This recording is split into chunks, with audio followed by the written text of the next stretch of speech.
I'm Susie Hess. And I'm Yehuda Price. This is Our Stories Matter. We're here with Anthony Robinson Jr. Anthony Robinson Jr. is an insatiable revolutionary for humanity. Awoken to purpose through a 23 years, 4 months prison sentence at the age of 18, Anthony raised his work out of the darkest corridors of high security institutions to afford himself the opportunity to serve his community. Mr. Robinson was released from prison August 27th, 2018, after serving 20 years, obtaining an associate in social and behavioral sciences with a certificate in business management, winning first place documentary at Austin City Black Film Festival, a film sparked from a series of articles Mr. Robinson has published in the San Francisco Bay View. In his 2 years out on parole, Mr. Robinson was nominated for the grand jury by the mayor of Stockton, has advocated for social change and criminal reform, and has been a champion in building capacity amongst marginalized populations. Today, Anthony is the host and executive director of the Echo Chamber, nonprofit and podcast. Anthony Robinson Jr. can best be contacted via email, theechochamberproject@gmail.com, and looks forward to hearing from you at theechochamberproject.org. Anthony, so great to have you with us sharing this space. As we shared another space back in the day, not long enough ago, in the prison yards, where we often used to walk and discuss politics and how to basically, create better conditions, for Black people in America, and within the justice system. And there's so many different connections to that statement, better conditions for Black people in America. But you've always been an advocate while you were inside. And I've admired your work, watching what you're doing since you've been out. And so just for everybody else, our listeners who don't know Anthony as well as I do, can you tell us a little bit about what is the Echo Chamber and why does it matter? Thank you. Thanks for having me. Thanks for sharing space. The Echo Chamber is a community-based organization, right, whose mission is to build capacity amongst the most marginalized. And when I started to basically do the work, I didn't want to just develop another nonprofit just for having a nonprofit, right? I thought, there's a lot of nonprofits out there. So I know we have a lot of scarcity of resources and just being aware of duplication, right? So for me, it was a calling to the movement, just part of just being in those marginalized spaces. So for me, I thought part of me resurrecting a nonprofit was correcting the math of the movement, kind of doing something and working in a way that I thought was missing in the movement. And the part of what I'm missing was raising capacity in a real way with people, because that's where the movement belongs. So I wanted to get a movement to kind of give the movement to the people. And I don't think we do that enough. I like that. And I want our listeners to also understand who this man is, that when I talk about being an advocate in the inside, when you're an advocate in the inside, there's actual consequences to your advocacy. It's not something you could do from the safety of your computer keyboard or in the anonymity of being in a crowd at a protest, right? When you are specifically incarcerated and oppressional forces are aligned against you because that's their job, to oppress you, to find your voice and speak out and advocate for people incarcerated. It comes with consequences, and Anthony has faced consequences while incarcerated. And as I was speaking to Susie before the show, we think that may have played a part in them delaying you going to your hearing for the early parole board as part of SB 261, right? When we're waiting for, hey, you know what? The law passed. Law passed in 2000. It went into effect in 2016 January, and yet you mentioned that I mentioned this in your bio, that it wasn't until 2018 in August that you were actually allowed to be released. So I definitely want our listeners to know, that this guy, he's not just about a talk, he walks the talk, so I appreciate you sharing this space again. Just thank you so much. And I would add, Yehuda, just for transparency and correction's sake, I would add that I was never given an SB 260 or 261 hearing. I was released due to Prop 57 credits. So to this day, I was never even given a hearing. Right, whether to be denied or granted, I was never even given a hearing.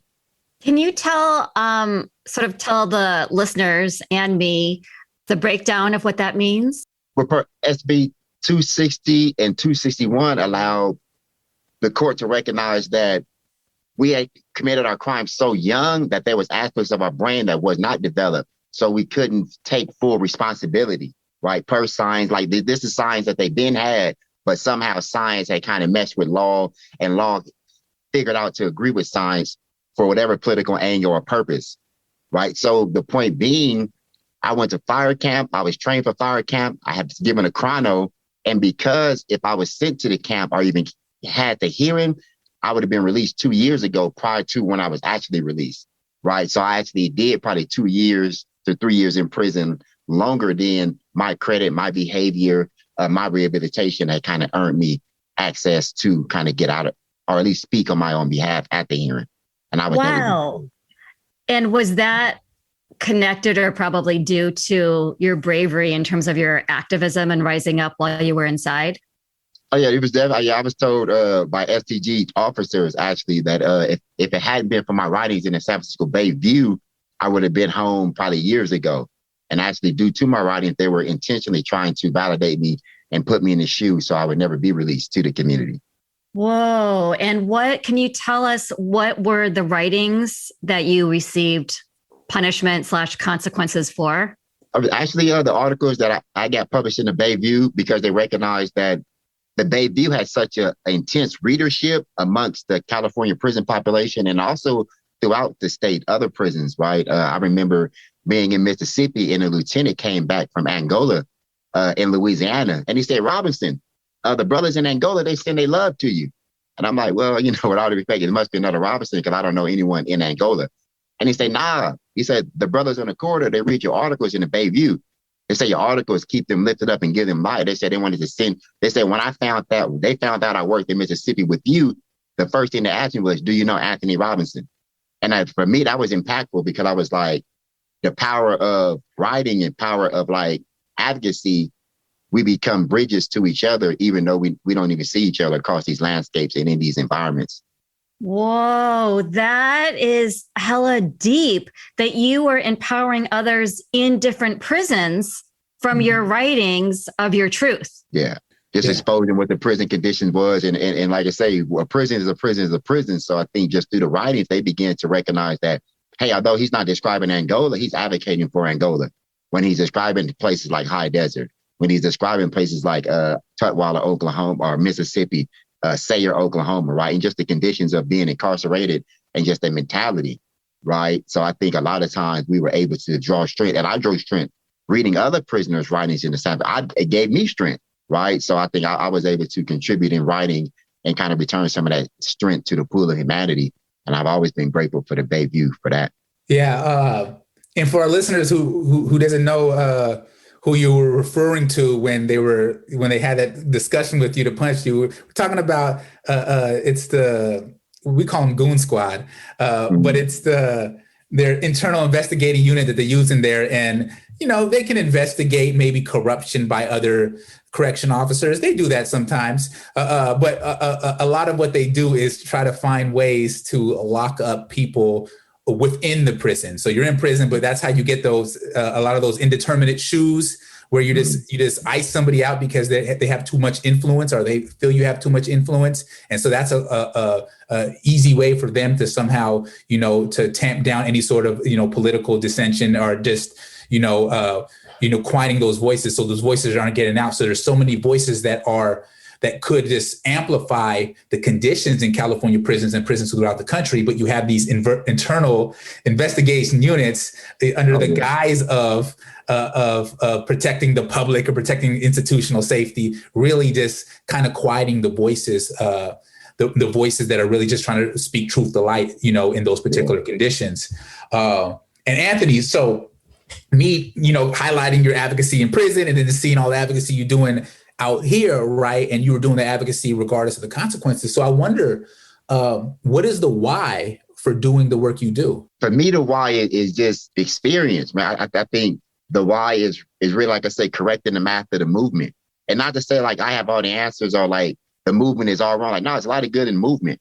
But when I say correcting the math of the movement, I feel that we've been so battered down by just data, right?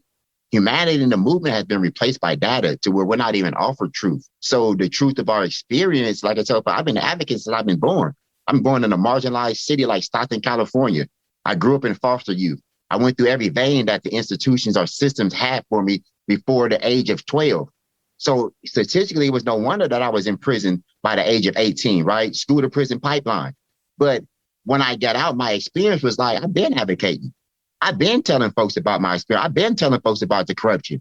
So going to prison, it wasn't really no difference for me I was doing the same thing I was doing in my environment, but somehow I had got a platform in prison. And that was the why. Why did I go to prison? I got a better experience in education.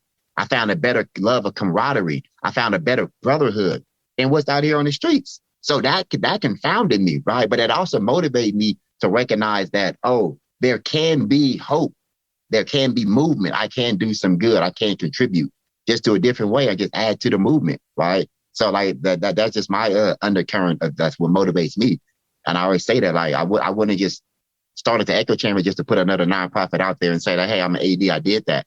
Like, no, if I'm not going to be contributing in a different way, in a new way, in a way that was impactful to a lot of marginalized folks that no one's really working with, then it was like I could just work for other nonprofits rather than create my own. So for me, that's like my motivator. Super powerful. And you're super brave. You know, that's hard enough doing it on the outside, let alone on the inside, receiving consequences, and consequences meaning your life and years later, you know, coming out. And I'm wondering, I'm interested about one, the echo chamber. If you could just sort of talk about that and how it's been healing for you. That's a good question. Thank you for that. Well, the echo chamber was really started in prison. And a lot of people don't know, a lot of the visions, a lot of the programs I was writing and kind of working on, it gave me space to kind of just put things together. When I got out, I had the ability to kind of work for some organizations, work in movement. So I seen, and I was fortunate to be at the table in a lot of these spaces. But I also seen that, like say, something was missing, that marginalized voice, that marginalized experience. And I also just, and no shade to no one, but to my own healing and defense, I also seen where it was like, oh, movement, it seems to be making money and making it pleasant for folks in movement, right? But I've always felt that the movement belongs to the people. So why is no one working on the handoff? Why is the people still disenfranchised? Why is the people still marginalized? Why is the people, when we work through grants for years and years in the community, why is the community not informed more about even what the grant was even dealing with? Why isn't there more organic intellectuals that's allowed to come to the table? So for me, I was just recognizing in my experience, like, oh, they thought that basically they could bury me, but then they start letting me come to the table and they start letting me articulate and open up my mouth, and they say, okay, well, he has potential. And then they start saying, well, he's a seed. And I'm saying like, okay, if I'm a seed, then there's millions of seeds that come from my same community. There's still brothers that I look up to in prison that I still mentor, that I make sure that my phone accepts the collect call because I know they still need light. And I also recognize that there's thousands of folks inside waiting on me and waiting on my example of what I'm doing out here, whether for good or bad. There's some folks in prison that won't get their life together until they hear the good word that I'm able to do what I ever said I was going to do inside. And that's been my greatest compliment. One of the comrades said, one of the things that I respect in you is that you did everything that you said you was going to do and you got outside and more. He said, that's a rarity what folks do. And that's the same thing I see in Yehuda. So, but it was no surprise. Why? Because I tell folks I'm a great proponent and believer in, just like there's an equation to failure, there's also an equation to success. It's just that they don't show our folks that. So when examples like Yehuda, when brothers like myself and other folks, we need to be in these spaces because our folks and our children and youth need to see examples of the formula and equation for success.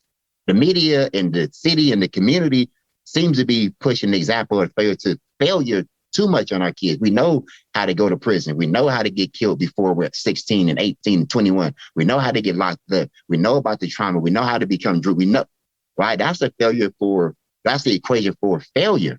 Why do they keep showing our people that? What about the equation for success? Because we know if there's one end, that then in the fulcrum, there's another spectrum.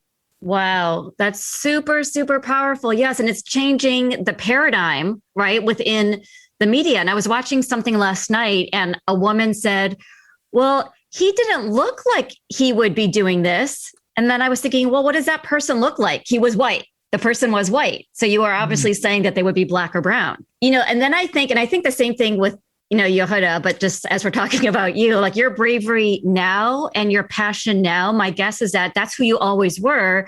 You just funneled it differently now. You had to be brave back in the day and you had to be passionate back in the day. And now you just changed it in terms of your direction. And I think I see the same thing, with your hood. I'm like, there's no way all of a sudden you're like this. You had to be like this your whole life. You're just funneling it in a different way. I would agree. It's interesting you say that. I think Victor Hugo, he had a quote, and I'm paraphrasing because I don't remember the brilliance of the quote exactly.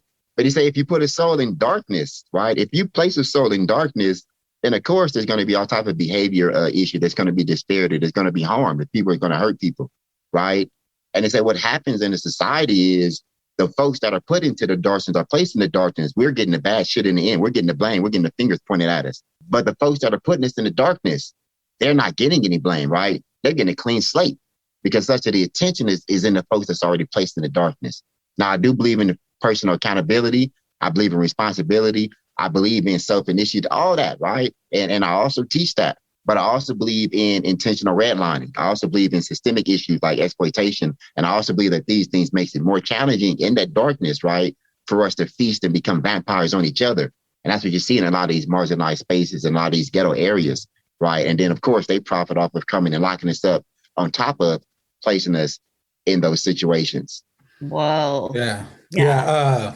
I reminisce when you're speaking back to our all our conversations that we had in prison, and to Susie's point, I definitely knew you had that je ne sais quoi, that indescribable, quality, but that was meant for success, meant to lead people, to lead marginalized people out of the darkness. And it takes special souls and special sparks like that to do that. So I definitely recognize that quality then, and I still see it now. But you mentioned some stuff that I want to follow up on. You mentioned about this systemic barriers and intentional redlining and all the factors that kind of contributed to a lot of these conditions that we find in the United States. And so I'm wondering, what does healing from the United States look like? Truth over data, man. That's got to be like, that has to be a proponent that is allowed room in the movement, right? And what I mean, right? Healing, because we're dealing with relationships. So when we put truth over data, what happens is that experiential knowledge, that insight where I can get it one-to-one from Yehuda, let me get your story. That becomes important because not enough stories are able to fit into grants, right? You don't really get grant money from a story. You get measurable metrics and data and what populations and how much harm. And it's like, that's good. But that's that formula, I think, it has kept us in this wool or like this blinded hope. And there's so many people out here that just want to be heard. And they want to know that their story matters as they're dealing with their situation, as they're arguing against their own limitations, right? It's like, what is that hope that's pushing past?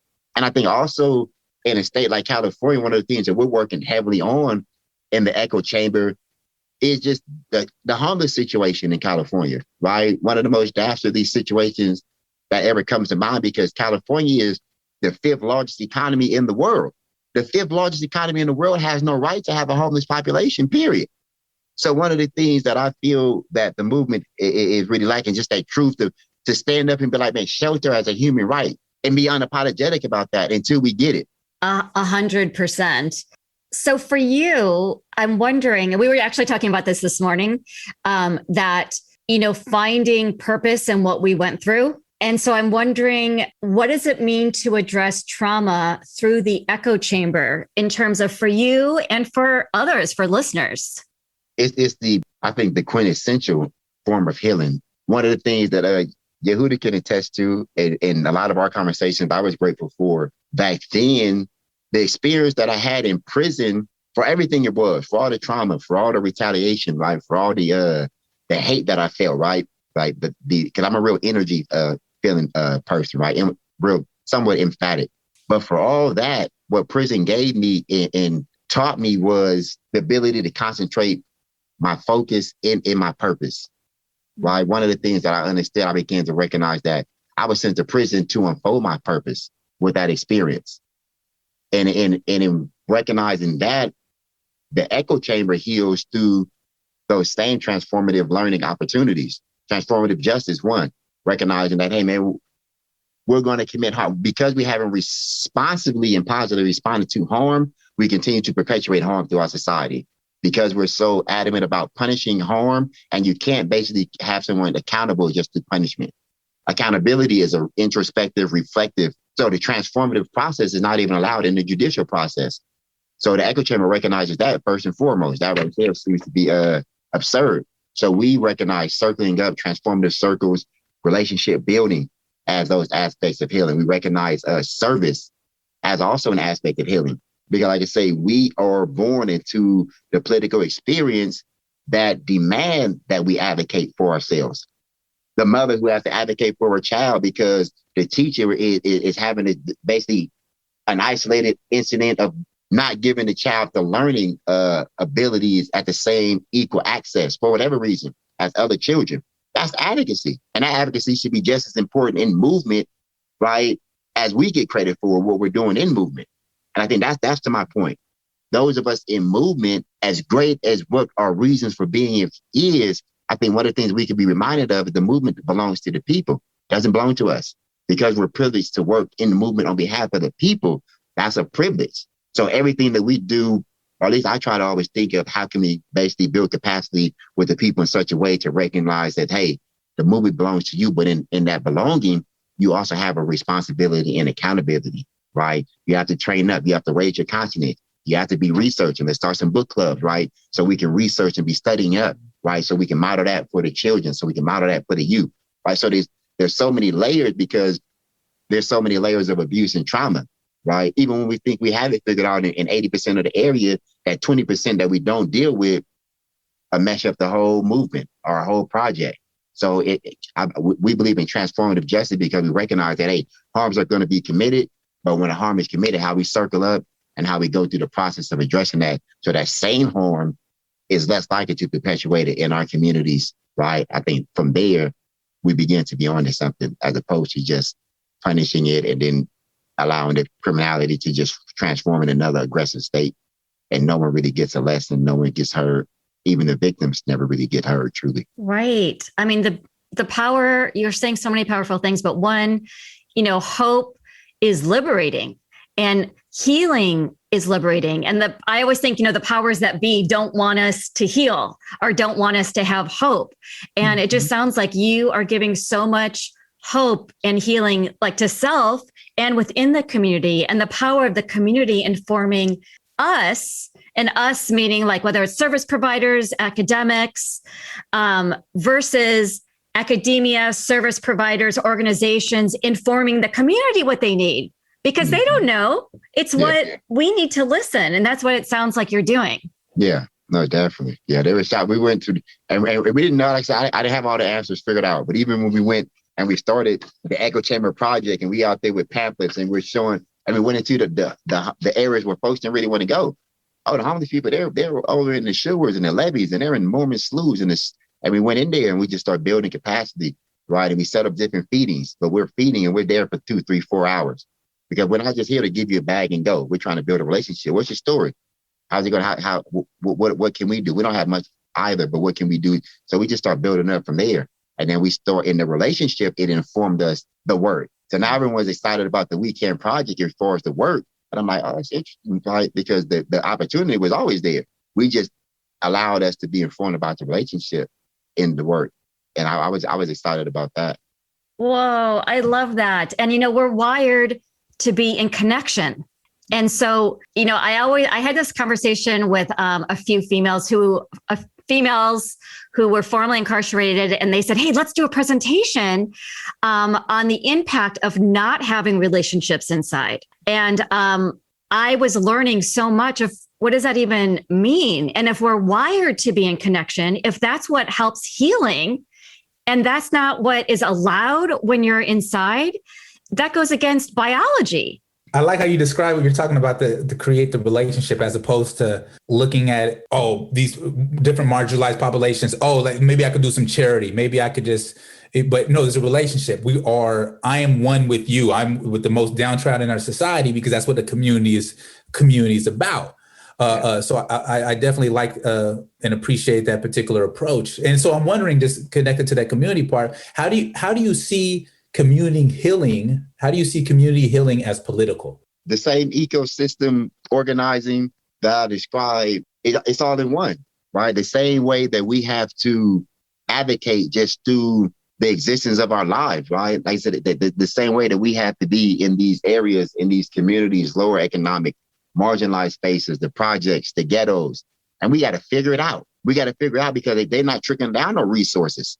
So we got to figure it out. Hey, whether we borrow sugar from neighbor over here and go borrow some butter over there to come back and make pancakes and put it together, that's the same way that we're ecosystem organizing to advocate against systems, right? Talking to a neighbor. Oh, they doing that same thing to you?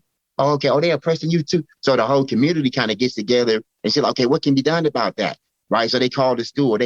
That same build up advocacy is how we have to go at systems. One of the things that system does is system says, hey, we have resources. So resources are the priority. So they put resources over people and they expect people to act in accordance. I'm figuring out, and I think I've stumbled upon the value that if you value the relationship will influence the resource, not the other way around.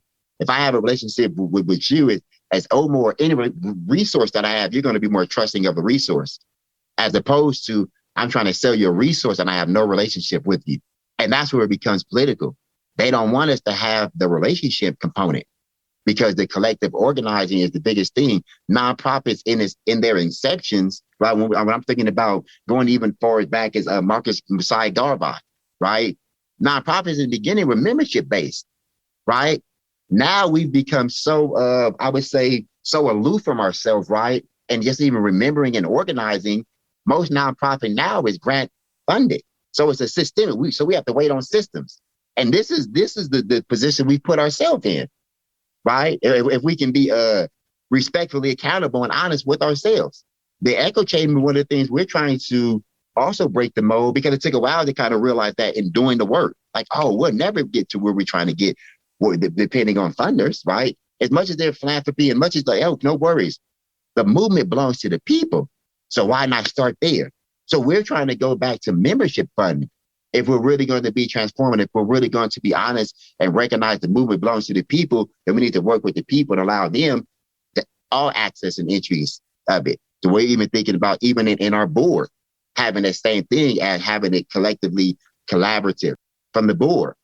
And it's going to be difficult because the movement is so organized into that systemic way, right? You have to go to the IRS to make sure if you want this status and you want this approval, you want this deliverable, you have to have your ducks in a row. And we're saying that intentional ducks in a row is one of the things that continues to create and perpetuate that separation to where the movement is not giving back to the people. I hear that. When you give an answer, this makes me start thinking about all these other thoughts, and I got to get back to the interview. I got to make sure and you know what? One of my thoughts is I remember how part of your advocacy, part of you trying to shine light into these dark recesses of people's the marginalized experience, right? And you just shining light on that and being a voice for us. You organized a spoken word thing at inside prison, and you did that. Oh, yeah. And it was very popular. You got a lot of people involved, and a lot of people, again, who don't really have a lot of avenues, a lot of spaces to share, what's going on inside of them, their experience. You allowed a venue for that. So to put you on the spot, because that's what I do, if you can share any spoken word with us, something, we'd be very much, indebted to being able to hear one of your pieces. Okay. I do a word rhetorical. I don't know. I'll probably just do a freestyle. So we'll do a collective collaborative, and we'll allow y'all to give me 3 words, and I just do a freestyle. So you just give me 3 key words, so we make sure that it is a freestyle, and I'm not throwing no written stuff in there. Okay, not that I'm against written stuff, but liberation. That's one word I'll throw in there. Okay, liberation was one. What's another word? Hope. Help. Hope.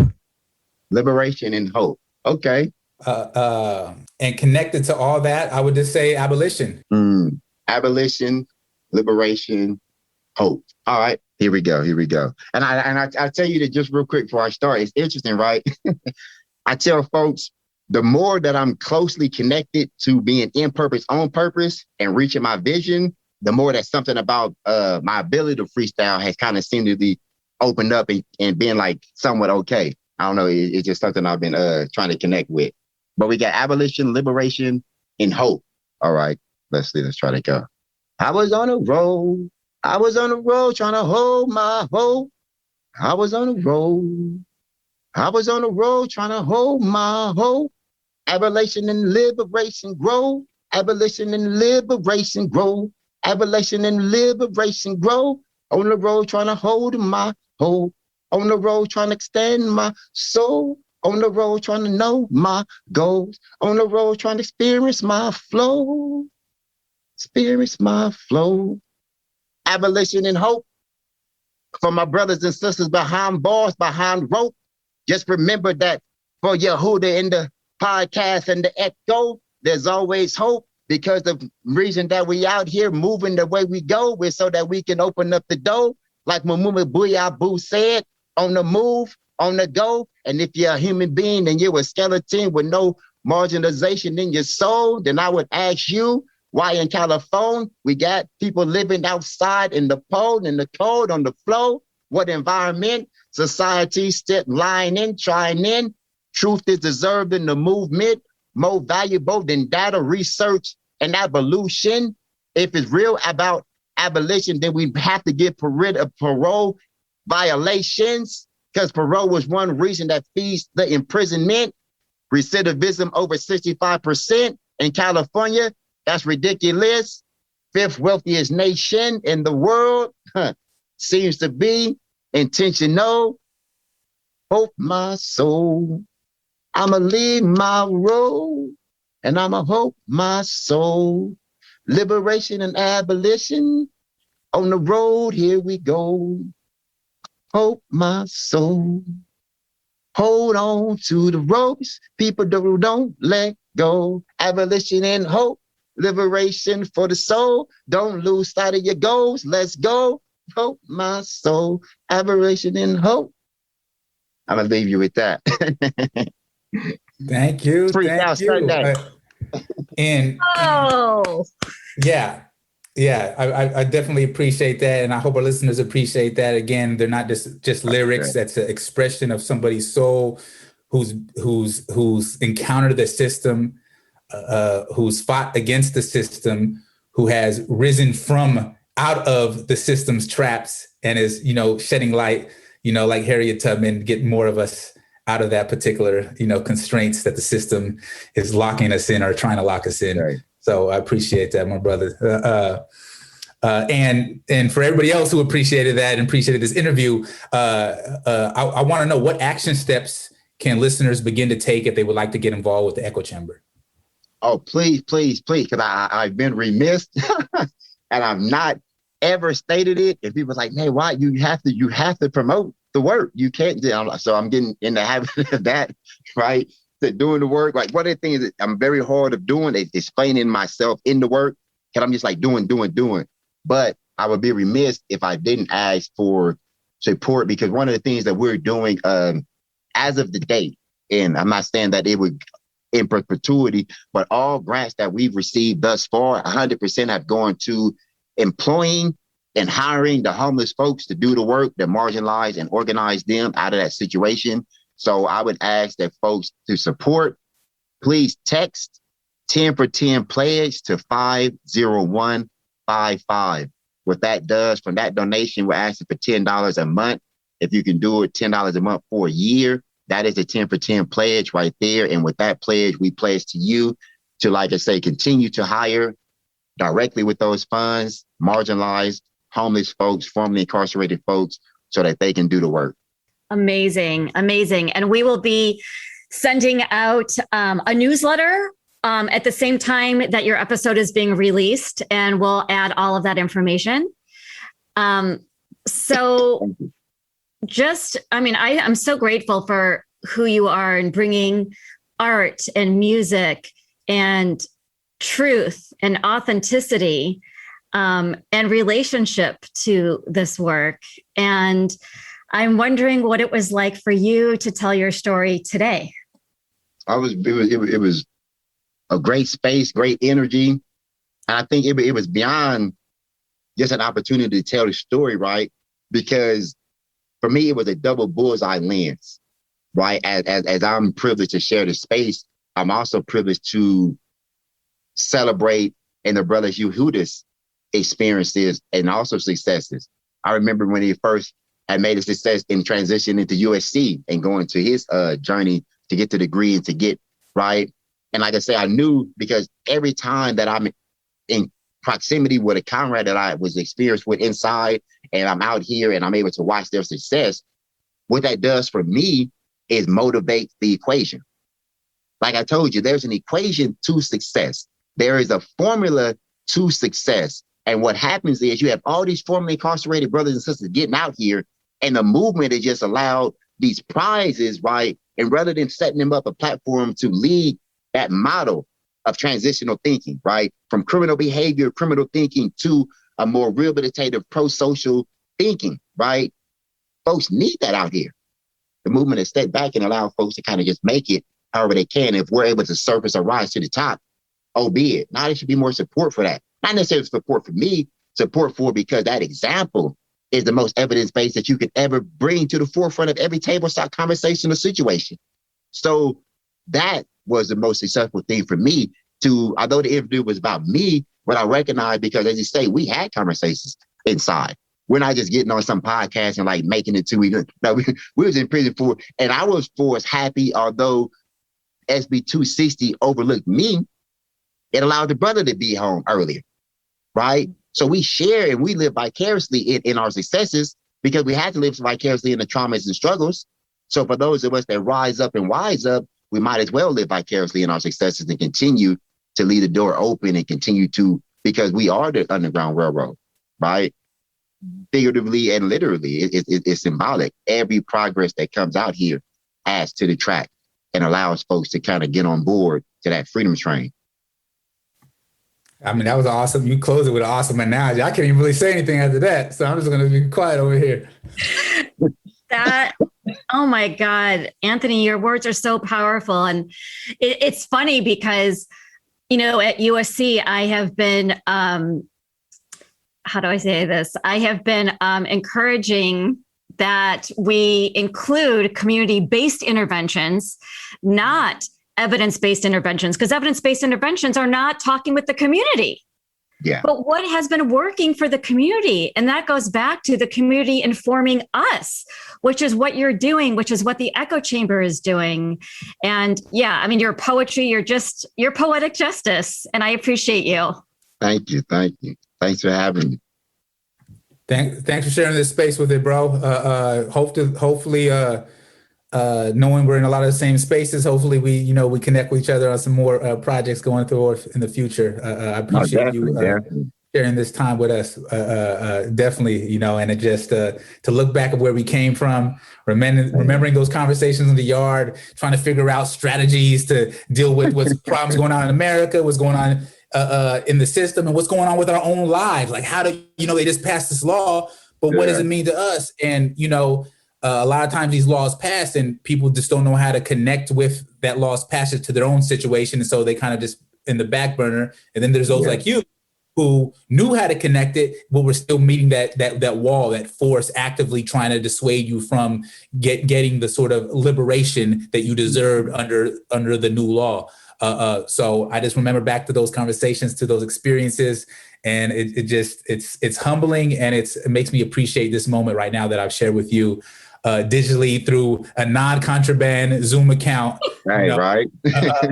Being able to have this sort of conversation with you. So thanks again, brother. Thank you for all you do for all of us and for all the people who don't have a chance to really, have their voice put out there like you do. So I appreciate that, brother. I appreciate you. Continue to work. And once again, congratulations on the blessed family. For sure. Thank you. Wish y'all blessings and many, many more. We'd like to thank our listeners, and special thanks to Arts in Action, part of USC Visions and Voices, the Arts and Humanities Initiative, for their generous support. Arts in Action, part of USC Visions and Voices, plant seeds for positive social change by activating intensive art projects between community partners, students, and faculty. Today's episode is written and produced by Susie Hess and Yehuda Price. Today's music is co-written and produced by Yehuda Price, utilizing a contraband cell phone while in prison. Our Stories Matter is brought to you by Trauma Informed LA. Check us out on Facebook and Instagram at Our Stories Matter and our website at traumainformedla.org. Please give us 5 stars on iTunes so more folks can have access and donate to traumainformedla.org so we can keep recording and healing through our storytelling episodes. Life, it's the life we live. Modern day slavery pursuing cheddar. Life, this the life we live. Yeah. Whips and chains trying to duck the 12th letter. Mamas tell us be good, obey mass, so don't be like daddy, all in the hood, okay, bastard.